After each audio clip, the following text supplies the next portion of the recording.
Good morning, good evening, good night, whatever time you decide that you're watching this, and welcome to, as you can see, the headlight restoration video. Now, for any of you that do remember, I did say that we offer this as a service, so this is not going to be any cheap DIY hacks tutorial. There's going to be no toothpaste tips or WD-40 hacks and all the other nasty ways that people's managed to find to make the headlights shine. They never last, and I can guarantee they will not make it look as good as what I'm going to show you today. Now, you can do this on any car. You certainly don't need to take the headlight off the car. I've done that for the purpose of this video, so I can show you in depth what it is that I'm actually doing. Not to mention, I've got a couple of little broken plastic clips on here, so while we're on the subject, I'll show you how to fix those too. So without further ado, let's get on to the Skyline headlight restoration video. Enjoy. So before we get on the lenses, we're just going to tack this little clip in place with a soldering iron. Don't be scared to push down with the soldering iron into the plastic. It looks like I'm being delicate on this video, but I'm just trying to make a good job. At the end of the day, the harder you press with the soldering iron, the more secure it's going to be. A nice little tip, you can always use a tie wrap if you're wanting to add a little bit more plastic. As well as that, it's always nice to sand down the area afterwards to make it look nice and neat. Now that we're done with the clip, it's time to clean off 30 years worth of grime. This is just gross.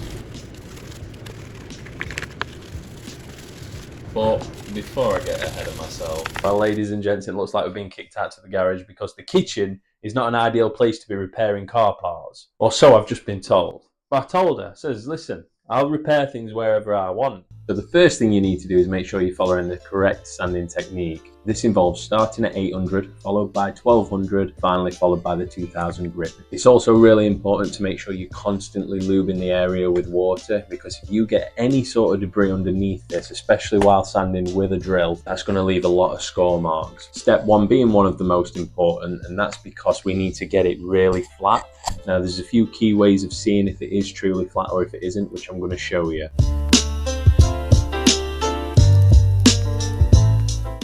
So here's a perfect example. You can see that this bit here has been missed. It's glossy, so everything around this part is higher. So what we're going to do, we're just going to focus on this little bit afterwards, as well as the top bit and the bit on the left hand side.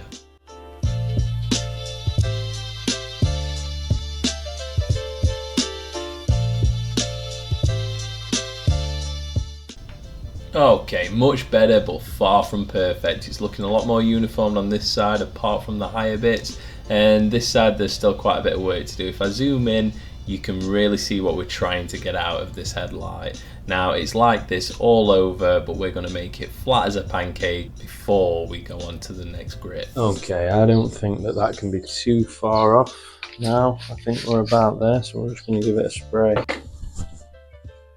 I'll wipe down all the way across and just again have a look for any low bits.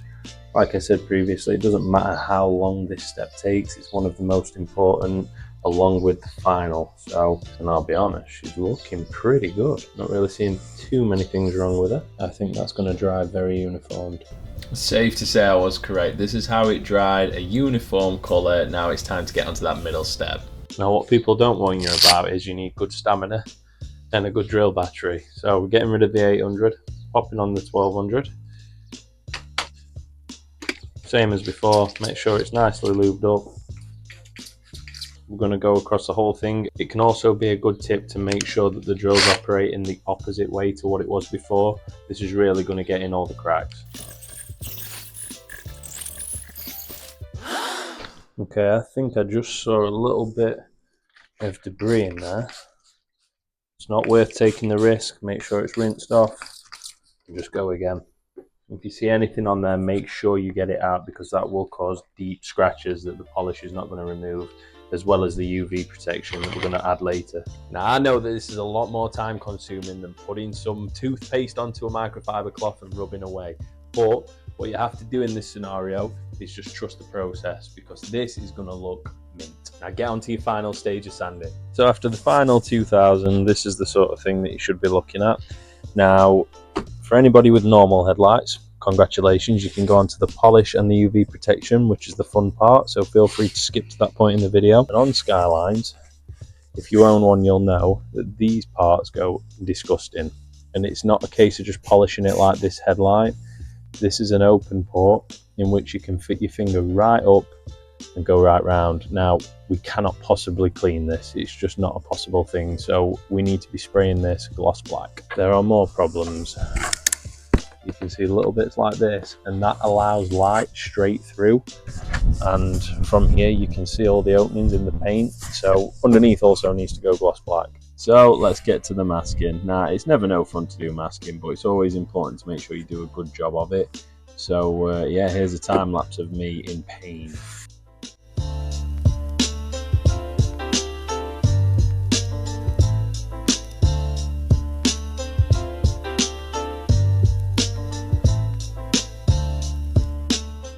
So what you're seeing here is something called pre-taped masking paper. So it's, as it says on the tin, it comes with a tape along the edge and then you pull out the masking film. It is fantastic and a must for any home DIY spraying. So here you can see we've added some high build primer and sanded that back. Now we've added the gloss black and finally the 2K clear coat. If you're going to skimp out on anything, let it be the other stuff. The clear coat is the most important.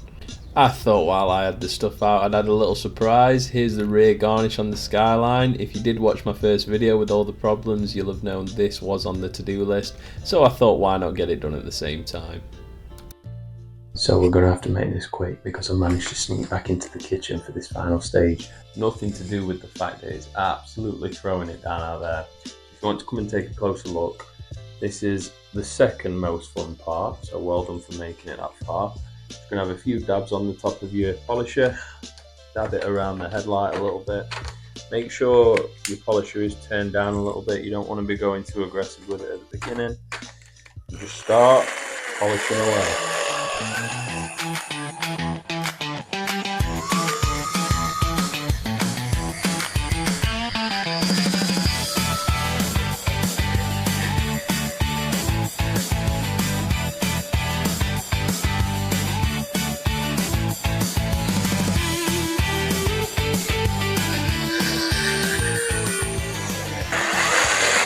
So we're just going to wipe it off and keep checking what sort of stage we're at. So you can see it's cleared up quite a bit. And we need to be doing this a good 4 or 5 times. Yeah. So after your last pass, you should have cleared up quite a bit. After all that and a lot of mess, grab your UV protection.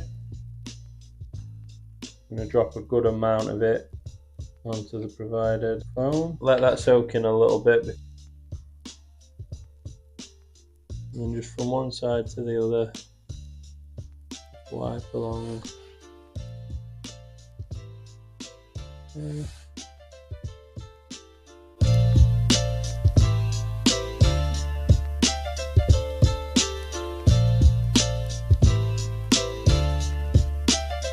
Just going to wait for that to level out. So the UV protection is a self-leveling, so this is the final dry result. As you can see, these look brand new and this is going to last you a lot longer than other methods. Now what's the problem? The headlights, they come out amazing, and they look great. However, when I'm doing it for clients, this is not the kit that I use. This kit that I used today was a kit that I had on the back burner. Basically, if I ever run out of my proper stuff, this is what I would use. However, I don't run out of my proper stuff. So I thought, you know what, I'll use that because I'm never going to use it any other time. Now there's 2 problems with that kit. One, it misses out a 3000 grip, which is noticeable to me who does it day in and day out. When it comes to the polishing stage, it's a lot more effort to get it to come up shiny. It's just a simple step that shouldn't be missed. Secondly, which is a reason that I'm informing you guys, is the UV protection on this was oil-based and I have never ever used that. Now why that's a problem is because that evening, as I went to pick up my headlights and take them into the garage, it was still wet 8 hours later. Now the stuff that I normally use is dry to touch within 5 minutes, and then you don't drive it if you can help it for a day, but it's dry to touch, it's fine. So I had a big handprint down one of my lenses. As you can imagine, I was not happy about this. So I had a decision to make. I'm either gonna take it all off, strip it back, this oil, not nice to work with, or I just put another layer on top. That ain't me. So I currently have one headlight stripped down. The other one, it dried eventually, looks good, but I'm gonna link down in the description the best headlight restoration kit that I use for paid jobs. It's exactly the same. All the information in this video is spot on. It's just when it comes to the UV protection, the one that I'm going to recommend dries so much better. It's actually, I think personally, a better self-leveler as well. You can still see a couple of tiny streaks really closely with the oil. Then check my description down below. And if you do decide to go oil based on your UV protection, don't touch it. Don't touch it for, I'd say, 48 hours. But nevertheless, I hope this video was informative. I hope you've learned something. One of my headlights looks fantastic, but we'll correct that tomorrow. So until next time,